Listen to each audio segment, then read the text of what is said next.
Hello everybody and welcome to Advanced Digital Cinematography Masterclass Week 3.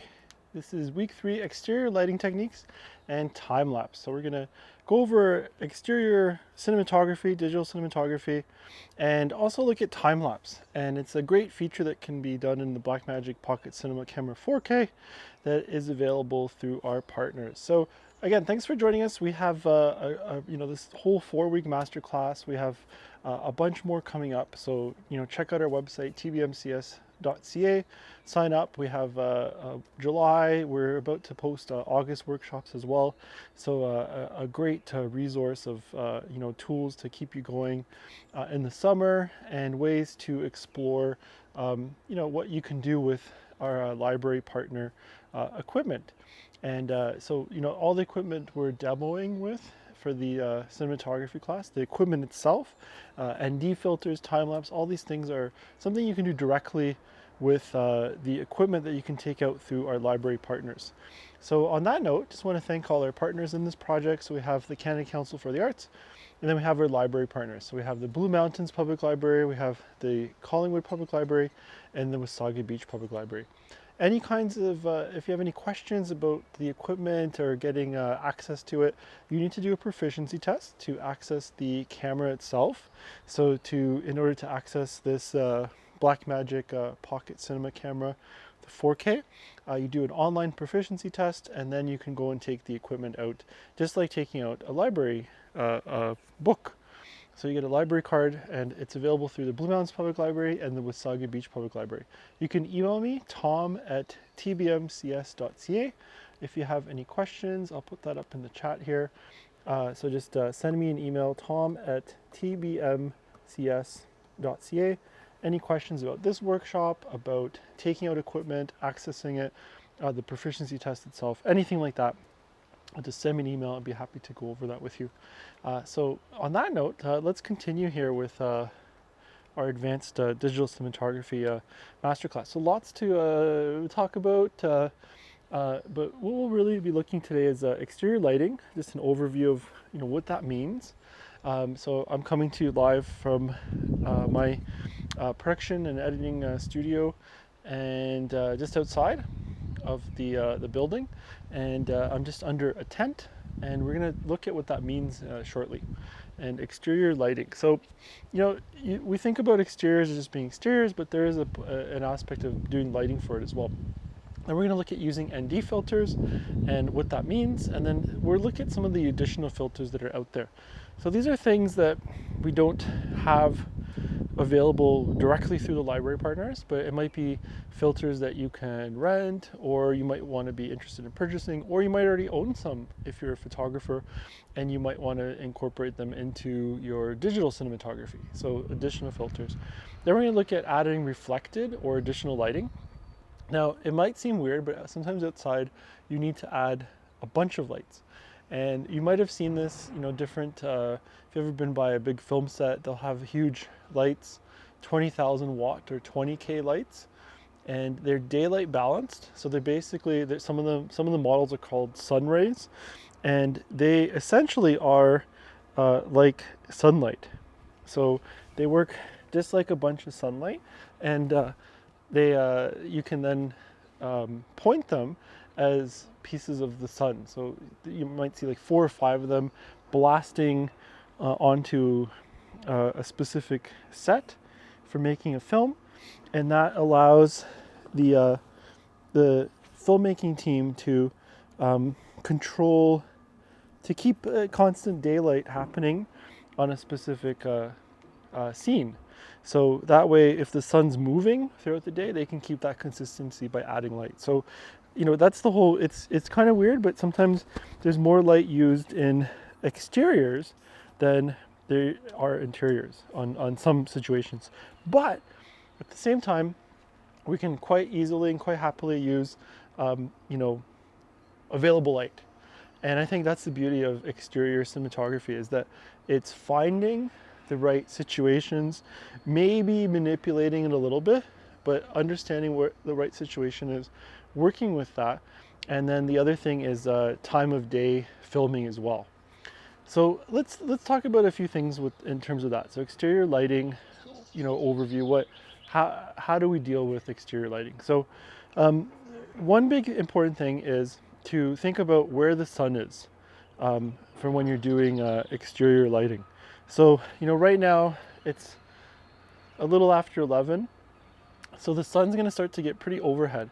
Generally about 12 noon is the highest point of the sun. Generally it changes throughout the year, and but that's usually that high point of the sun. So it's usually pointing straight down, and you get into some pretty strong light. So you can already see behind me a lot of sunlight happening. I'm under a tent, so it's a 10 by 10 tent, and this is covering me, so I don't have that direct sunlight on me. But right now it would be very direct. So that being said, basically I'm at probably, this is one of the worst times of the day to be filming exteriors. From about 11 to 1 o'clock, it's even 2 o'clock, I'd say, that kind of range.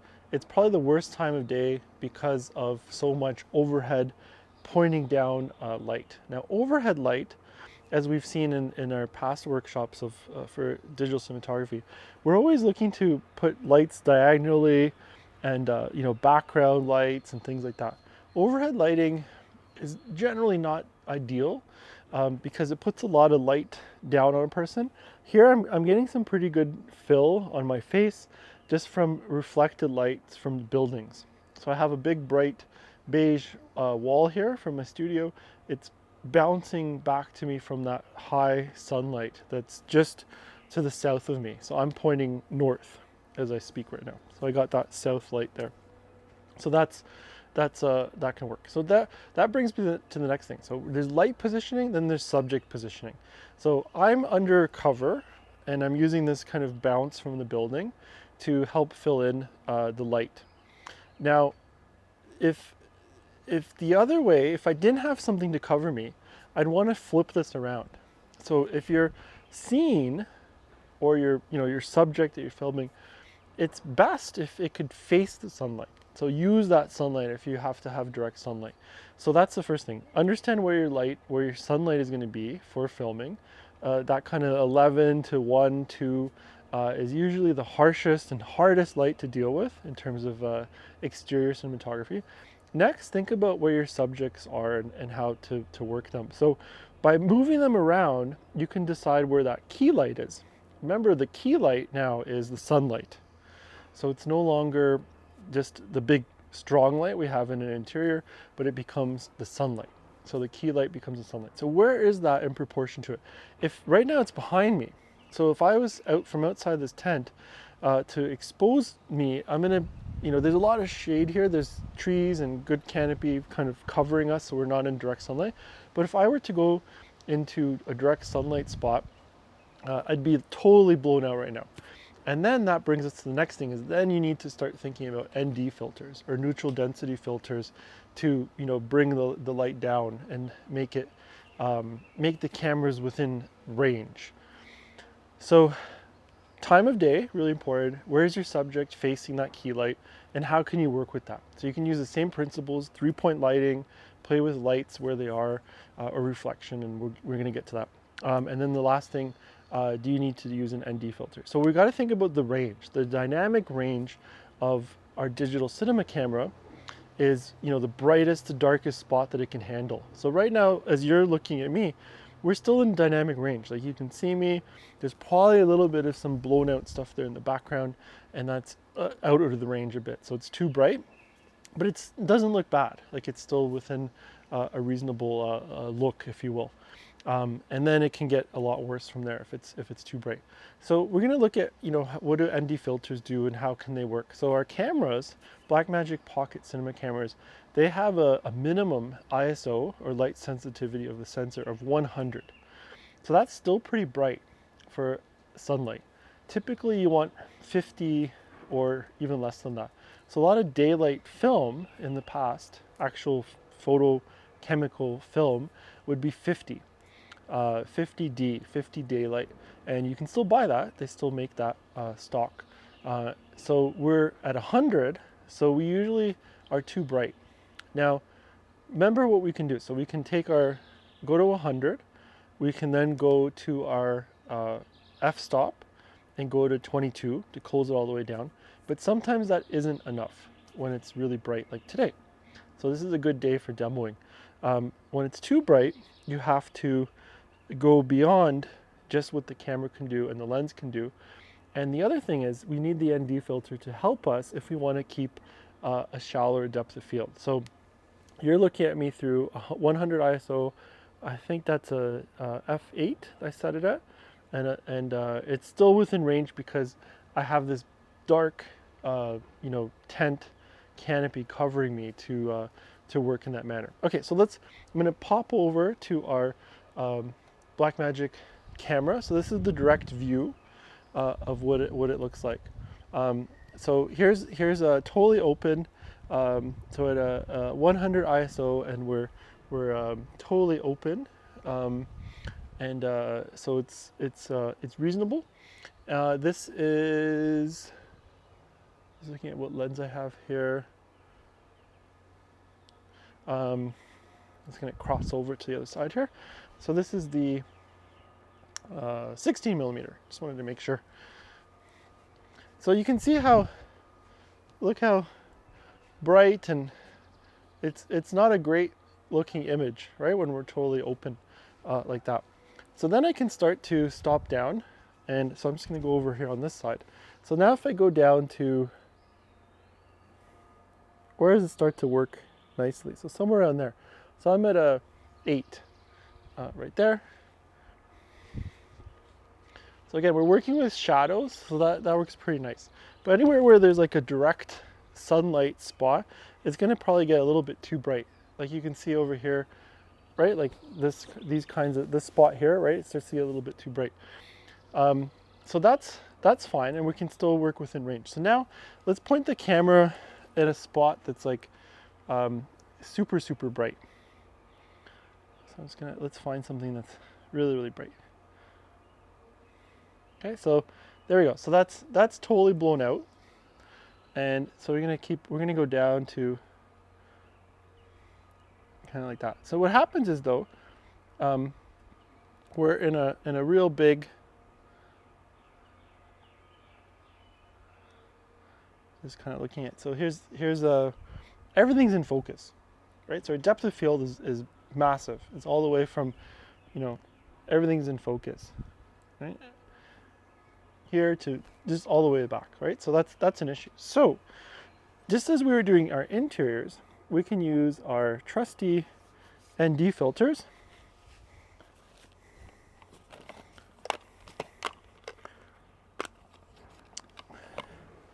So I'm just going to put this ND filter on. So just this little ND filter, 77 millimeter, and you can see it's just like a piece of sunglass, and you can see what it's directly doing to the camera. Just like if you put your own sunglasses on, you're putting the ND filter on. So here's without, here's with. Okay, so by using an ND, and this is a 9, an ND 9, and what that represents is 3 stops of reduction in light. So it's like wearing sunglasses that take the light down by 3 stops. So I'm just going to screw it onto the front of the lens. And we have a bunch of videos on that concept, so all those technicals, if you want to learn more about, attaching to a lens. We're not going to go through all of that. But look at now I can actually open up to a 2, right? And I can have a shallower depth of field. So now I can actually, look at that. I can focus on my hand and have the background out of focus, right? So that's nice. I can be all focused, and then you can see the background's totally out of focus. So that solves that, which is fantastic, because now we have a shallow depth of field. We don't have anything that's blown out because of the sun. Again, we're using shade and shadow to really make that work, and the sunlight can work that way. So that's beautiful. So that's the ND, and just working on that. So you can see now by placing my hand, so in darkness it's not so great, But by using a little bit of the sunlight, I can, in this instance, I'm using it more like a backlight. So then what we need to do is think about adding light. So we'll look at that now. So what can we do? We can add a reflector. So we can take, something like this big reflector, right? And we talked about these inside before, right? So these discs, again, these are available through our library partners, but they're also a very low cost item that it's great to add to your kit. So this requires no power. It just requires a way to hold it in some manner. So I can take some sunlight and reflect it up at my hand. So let's go over here. So you can see how I can see that's with the reflector, without the reflector, with the reflector, without the reflector. I can add so much light, right? So if we're going that. So let's say I'm in here and it's a bit too dark. Same idea. But because we're under the canopy, we no longer have that ability to reflect light. Right, so here, look how much light I can add there. And then there we have to just kind of focus to it there. Right? So really, really brightens things up, right? And I can even make things a bit darker. You can see how that light really pops in there. Right? So that's redirecting sunlight. So the sunlight can be my backlight, as it is here. You can see that sparkle, right? And then I can do a bit of fill light like so, right, from the angles. And that's a really cool way. So backlight, that rim light here on my hand, and then filling it in with the reflector. And you can see how strong that silver reflector is, right? Now, same idea. We talked about that last week, is I can also use it to get rid of light by, getting rid of all the light, right? So I can make everything a lot, darker even, and having none of that backlight from the sun. I can block the sunlight. So we can do that negative fill by using a disc in this kind of manner, right? So that's quite a nice way to work. So again, here's that, using the sun as that rim light, and it really gives a good outline of my hand, right? And then filling it in as much as I want to with the reflector. Okay, so then our next problem is, how do we deal with something that is under shadow and we can't really, if my hand's right here, it's dark, right? And we want a little bit more. So even if it's here, right, it's dark and I can't reflect any light. So then what we can do is we can take one of these newer LED lights out, again, available through the libraries, and they're battery powered, which is great. There's just 2 batteries on the back. Just make sure you have them charged. And now I can do is I can bring in a light, and this is where it always gets interesting. Is I know it's always weird, but we're going to add some light to my hand. So this is with the light. And now right here, look at that. I can just light up my hand to what's required. So I can really figure out, so I can still have that sunlight, and I can light up my hand. So that's without, really dark, with, it lights it up. Just enough. And really dark, right? So I know it's a combination. We're using the ND filter, so we can be opened up all the way. And then, we want that bokeh background, soft background. And then we need to bring in the light a bit more as well. So now I'm gonna actually just pump this up to ISO 200 just to see what that looks like. So it's just a little bit brighter. So you can see that's already a lot brighter looking, and that can work as well. Just to use, so that's with the light.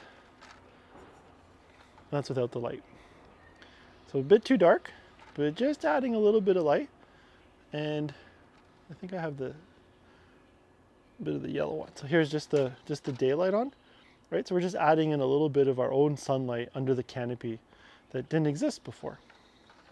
Again, nothing, and with the light. And then we can just figure out where do we want that sunlight and where do we want a little bit of that fill light.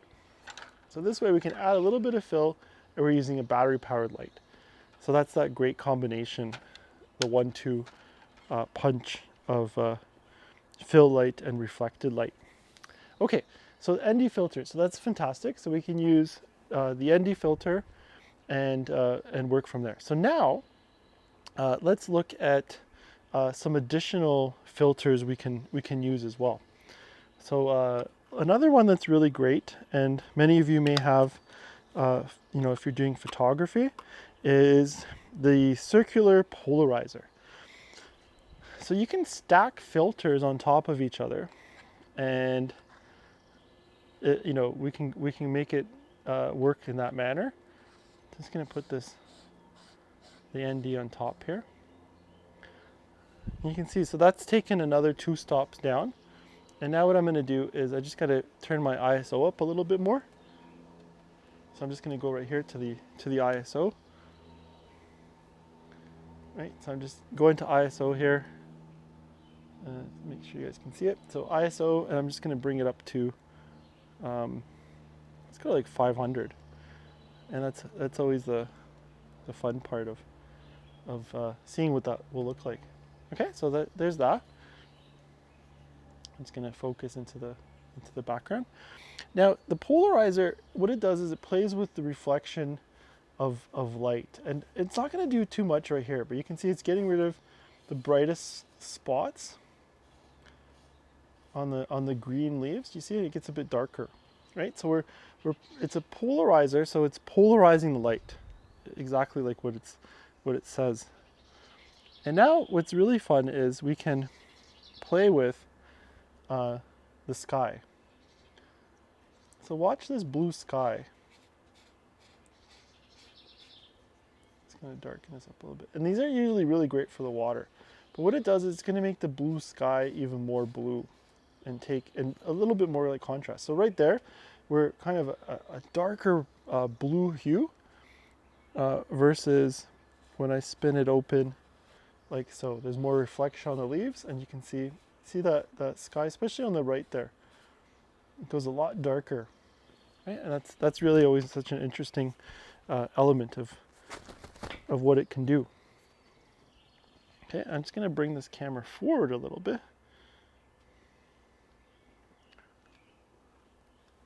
so we can get a little bit more of that blue sky. So again, what does it do?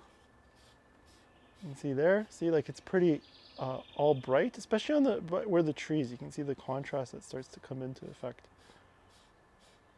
Right, really bright, and then it's making that forest a lot darker and richer. Now, this is a fantastic filter for water. So you can make the water really, really dark hues of blue. And make it tropical looking almost, if you will. So that's always a lot of fun. Okay, let's bring this back in here a little bit. You can see the top of the tent that we're using. Okay, so that's the polarizer. Again, really it helps with reduce the reflections of light. So you can see right there, reducing the reflection, increasing the reflection. So this can help also with like glass and mirrors on windows and playing with that kind of element as well. Okay. Next up, that's the polarizer. So I'm just going to unscrew it from the top here. I think my ND's coming off too, but we'll separate those. And make sure nothing's too tight, because sometimes these things can get a bit stuck. Okay, so we have the ND off now. You can kind of see where we're going with that. And so now, so no ND, and you can see now with the 500 ISO, I have to go all the way to 22-ish to reduce that. So what I'm going to do now is let's just work with a blank slate of this camera here. So I'm going to go to the ISO, Let's just get this in focus so everyone can see. Okay, so I'm going to take the ISO and I'm just going to bring it back down to 100.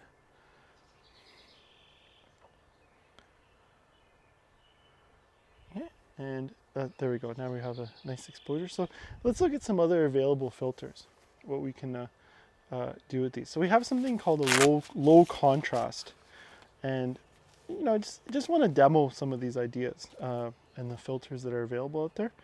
You know, I'm not saying you have to use these, but just they offer some different effects.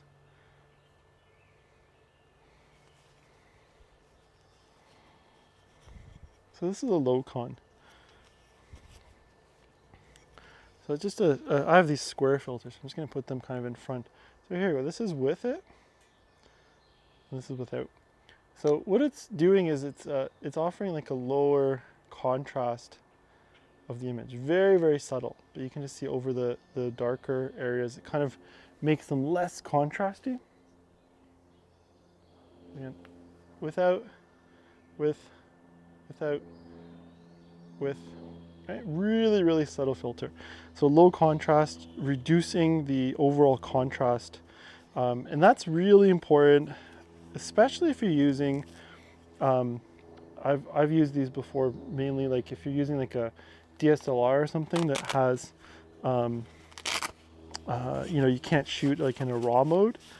It's quite useful to go in that manner, because then it's reducing some of the contrast that's inherent in the baked in element of the filter, so that it can you know, try to help reduce that contrast that's in the color that's baked in right into the image. The next one we're going to look at is this is the a Pro Mist. What this does is, it's, again, really, really subtle, but it does add kind of these little microscopic black dots to the image, and it kind of softens it. So it's, in the past, like if you use like nylons or something to put in front of the lens, so what it does is just does this kind of softening look. That's without. So it takes a bit of the sharpness out. So that's with and without. Okay, so now let's look at what that will look like more with like something a little more colorful. I think what we'll do too is there's a bit of color here, so I'm just going to look at these flowers here.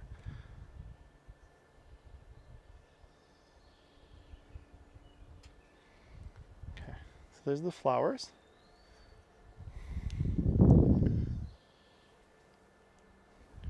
And we're going to just look at what do these look like with the Pro Mist. So that's with the Pro Mist, and that's without.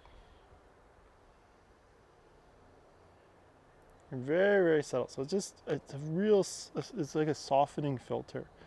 And what we'll do next is let's put a bit of a longer lens on here. So I'm just gonna flip the lens over. So from the 16 we'll go to something a lot longer.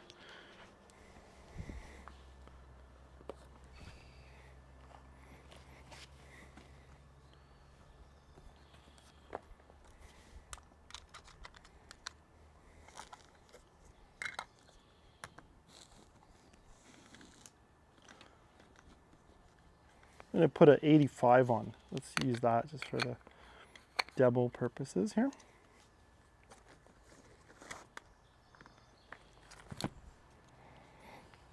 Okay, let's put that on.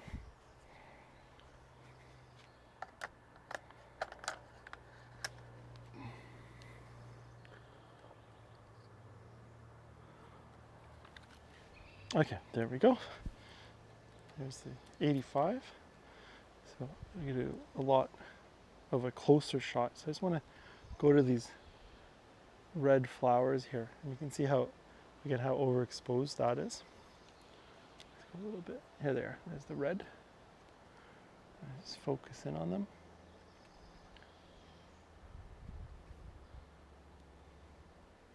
Right, so there's the little sparkle, the twinkle. So again, that's with, without. With, you can see just softening the edges on that. Very nice, subtle. So that's again with. You can just see how it comes in and just makes it a bit of a softer thing. So that's a Pro Mist filter. It can work really well also like for like hands and things. So I just want to see if I can, you know, kind of, that's with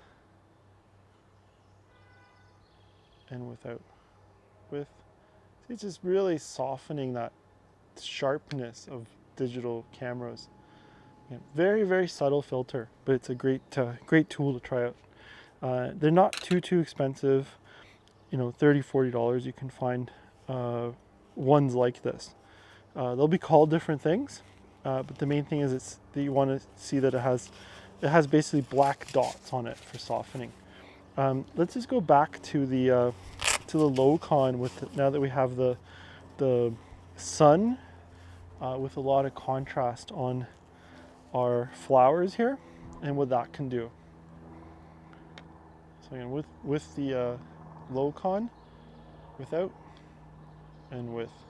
So again, just reducing the amount of contrast. So you can see kind of that halfway. Look at how I slide it across the lens. This reduces the amount of contrast from the brightest to the darkest area. So the last thing we can do is going back to that negative fill, we can add a bit of, we can either reflect more light on, but what we can do is we can also just reduce the amount of light. And that can be really quick and effective just by doing that with our reflector and simply putting it above the flowers like so. Right? So if we have too much sunlight, we can block out what the problem is. Right? So what I'll do is I just gotta open this up now. Let's say about there. And watch what happens if I block this all out. Right? So we can get really effective lighting, and then we just need to bounce a little bit or add a little light to the front. But look at that, that gets rid of all of that crazy sunlight.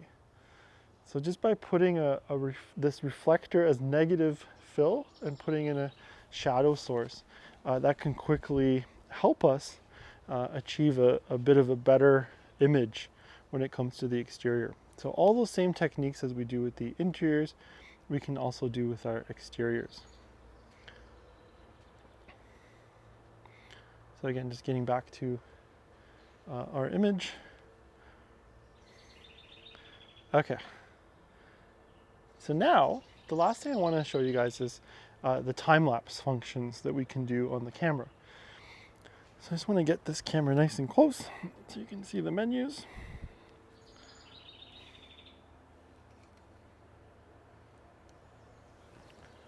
Okay, and let me just point this one down.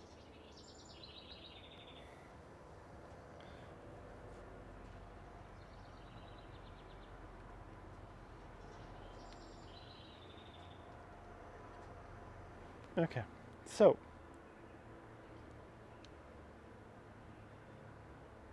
there's our overall menu here. I'm just gonna just a touch out now, kind of too close now.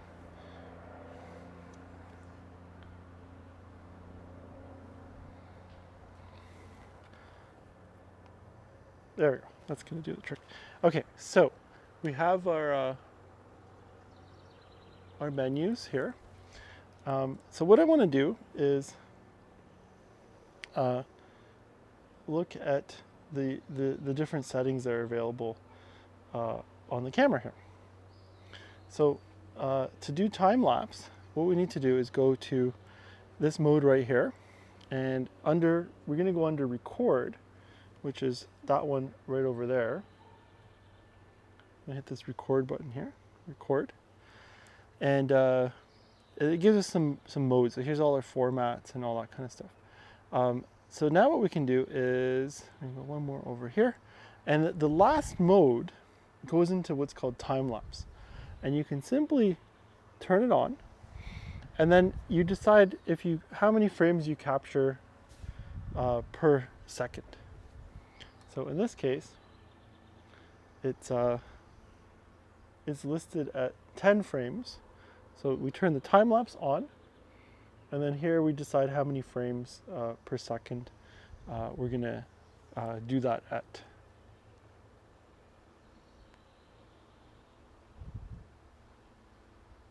Right, so right there you can see, so it says 10 frames, and I can just simply adjust this. So capture 1 frame every 10 frames. So that would be so it's gonna go 1 frame every 10 frames. So 3 frames per second. And then it plays back, and it's like a sped up version. I like to usually go, every second, 1 frame every second. And then it gives you a really nice time lapse. So the beauty of capturing time lapse is that you can capture a sunrise, a sunset, clouds moving in the sky, anything like that. And it's a real great tool for exterior cinematography. And it's built in. You don't need any other kinds of equipment or any kind of settings or anything like that. So it's just built in, and then you're ready to go with that, with these settings like that. So all you need to do is hit record, and then you go from there. So I'm just going to exit the menu, and what it's going to do is when I hit record, it has this thing down here, and this is different than usual in that it's not a regular record. It's giving you a notice that it's a time-lapse recording, because time-lapse won't record audio for the whole duration. So if you did an interview, for example, and you shot the interview time-lapse, you can't play it back as a regular video clip. So you got to always make sure that when you're in time-lapse mode, you're doing time-lapse, and then to turn it off right after. You don't want to leave it in time-lapse mode. I've done it before, running, rushing, and then you leave it running, and an interview could be shot in time-lapse mode. So you definitely don't want to do that. It happens to the best of us. Okay, so from here I can just hit record. So right on the screen or on the record button, and then here you can see every second it's doing a frame.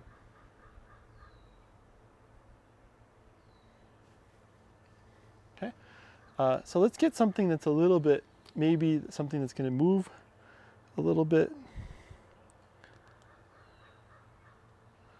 Again, we don't have the most ideal setting to do some sort of a time lapse, but the idea is that we're capturing something.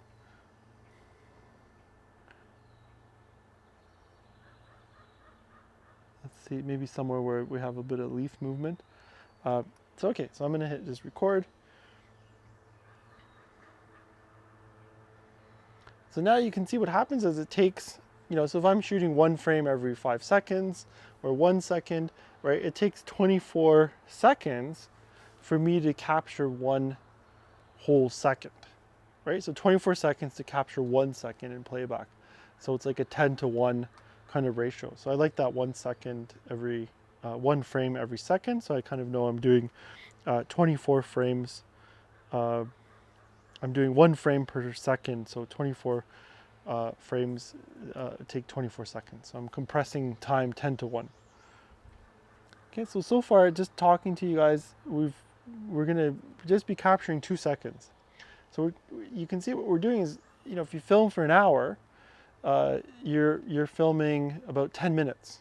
So you're compressing the hour down, and that's the great thing about time-lapse photography. The other thing is time-lapse digital cinematography is that you have to think about, is the light going to change? And you might need to change your exposures as you go through the process. So you gently want to be changing your f-stops. You could always pause, and if you have everything locked off on the tripod. Okay, so that's recorded. Now I'm just going to go to the playback mode of it. Here's our clip right here. So right now it's paused. I'll just play it back. So you can see everything looks a lot faster. Right? So that'd be the same idea. This is just, we're basically compressing time and shooting 1 frame every second. versus 24 frames every second. So 1/10 of the frames. So, an hour again, 60 minutes, 1/10, it would be 6 minutes. So we have a 6 minute compressed time lapse of something. And again, it's great for clouds, sunrise, sunset. People do it sometimes if you're filming, let's say you're painting, you can do a time lapse of yourself painting and things like that. So it's a great tool.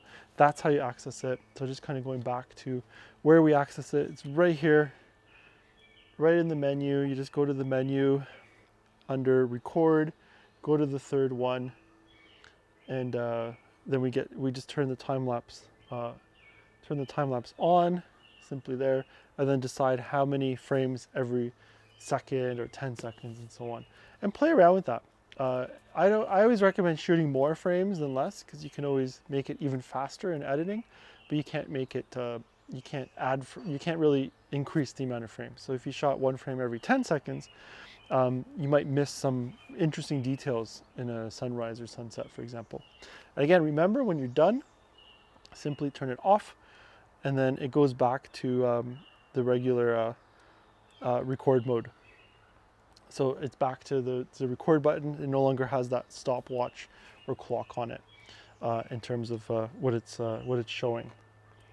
So yeah, that's exactly all the exterior techniques we can do, right? So remember that the ND filters are really important, and then the use of, we can add different filters. So like there's always polarizers, there's a whole bunch of filtration. So those low con, pro mist, softening filters. You can do color filters and things. So try them out. It's always trial and error. Sometimes you can always look up what other people are doing. But I like, again, low con reduces the contrast a little bit, especially if you're using a DSLR that is shooting, you can't shoot like a raw video image and you're kind of baked in with that color data. The Pro Mist is really nice. It just softens things up a little bit, makes it a little bit less sharp. So that's a nice, a great tool. And this polarizer helps reduce reflection, and it makes water a lot darker. So blue, really dark blues in water. And then what we looked at is, how can we reshape light? So think about positioning of the sun. Where are you positioning your subject? And then you can add an LED light. So adding light to it to fill something in that's too dark. You can remove light by putting a top, like a negative fill or a reflector on top of stuff like we did with the flowers. And then you can also reflect light where possible as well. So that's really key with exteriors, is it's figuring out the best way to point the camera, best time of day for filming, avoiding those times like right now. This is a hard, without this tent, you guys wouldn't be able to see me, and I would be squinting heavily. So it would be impossible almost to film in this kind of direct sunlight. I'm right here where the sun would be. Further back there's trees and more of a canopy. So always think about, shade can be your friend, and longer lenses can reduce what you're seeing as well. So that's a really key, great tool to use to your advantage, as the longer lens can reduce that whole setting of potentially blown out imagery. All you can do is your best in the exterior cinematography, but you can still try to shape the light with positioning of camera, subject, and time of day filming. Then we did the time lapse. So great tool. You just put the camera on a tripod, make sure it's all locked off. They pan and tilt so it's not moving or something can't fall. And then you can just film for like an hour, and then you can have a great 6 to 8 minute time lapse after that. It's a really great tool to use as well. So yeah, thanks again for joining us. So this is week 3. We have one more week. We have our final week 4 next Thursday coming up, and we'll continue the exploration. If you have questions, email me, tom@tbmcs.ca. If you want to access equipment or talk about the proficiency tests that are required to access the Blackmagic Pocket Cinema camera. So again, this camera is available through our library partners, Blue Mountains Public Library, Wasaga Beach Public Library. And then you can just do the proficiency test. You need a library card at one of those libraries. You can take the camera out, We include ND filters so that you can go over those concepts as well and try it out for yourself. So really encourage you to do that. So thanks again to all our partners for making this project happen. Canada Council for the Arts. We have our library partners, Blue Mountains Public Library, Collingwood Public Library, Wasaga Beach Public Library. I will see you guys next week for our final week 4, and don't forget to sign up for our July, and we will have August sessions coming up soon as well to sign up for. So a lot of great summer learning, and you can rewatch this on this same Vimeo link. And if you've missed the last 2 weeks, if you're joining us, you can access those through the digital ticket links as well. So feel free to rewatch and explore, take notes, and try these things out yourself. Until next week, have a great rest of the day, and talk soon.